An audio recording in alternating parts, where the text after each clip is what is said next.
Kenapa radio ni penting untuk wasilah dakwah? Salah satunya dia boleh diakses, tidak memerlukan kemampuan kita kata membaca. Dia tak tahu membaca tak apa, yang penting dia boleh dengar. Sebab tu Nabi kata kun aliman, kun aliman au muta'alliman au mustami'an au muhibban fala takun khamisan. Jadilah engkau orang alim, ataupun orang yang belajar, ataupun orang yang mendengar, kan? Ataupun orang yang cinta kepada orang alim, orang yang belajar, orang yang mendengar.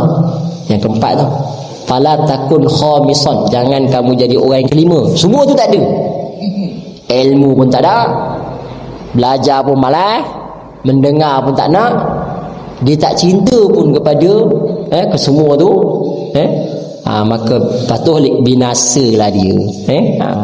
Maka tuan-tuan, ini salah satulah. Maknanya kalau kita boleh ambil wasilah radio ni salah satu bentuk yang mudah diterima dakwah kepada tempat lain.